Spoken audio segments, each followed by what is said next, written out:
ดำเจ้าละคนผิวขาวแต่ก็เป็นคนลาวบ่ต่างกันดอกเตอร์นาคนเฮาเลือกเกิดบ่ได้จะเกิดแห่งใดเขาก็เอิ้นว่าคนชีวิตจิตใจปะปนชีวิตจิตใจปะปน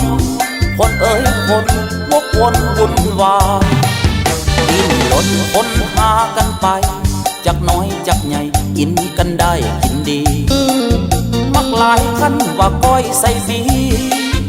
มักหลายคันว่าก้อยใส่บีบางคนกินอีลีกินหอดตับหอดไตไปผัดคนผิวดำเจ้าละคนผิวขาวแต่ก็เป็นคนลาวบ่ต่างกันดอกเดินนาผิวพรรณบ่สำคัญดอกมันเป็นแต่ภายนอกบ่ได้ถึงจิตใจคิดแล้วยิ่งสับสนวุ่นวายคิดแล้วยิ่งสับสนวุ่นวายบางคนงามผิวกายกินแต่แนวเปื้อนอยากแบ่งแยกผิวสีคนเฮาในโลกนี้หลายวัดศาสนามีหลายศาสตร์หลายภาษา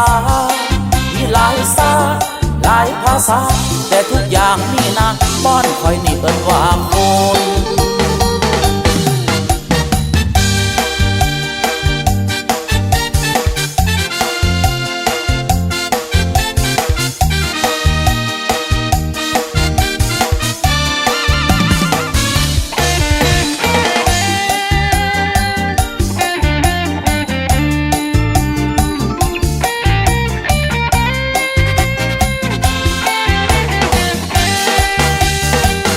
ไปผัดคนผิวด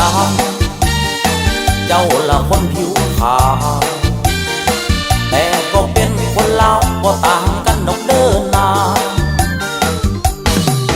ผิวพรรณบ่สำคัญดอกมันเป็นแต่ภายนอกบ่ได้ถึงจิตใจคิดแล้วยิ่งสับสนวุ่นวายคิดแล้วยิ่งสับสนวุ่นวายบางคนงามผิวกายกินแต่แนวเปื้อนอยากแบ่งแยกผิวสีคนเฮาในโลกนี้หลายวัดศาสนามีหลายศาสตร์หลายภาษามีหลายศาสตร์หลายภาษาแต่ทุกอย่างนี่นะบ้านคอยนี่เอิ้นว่าคน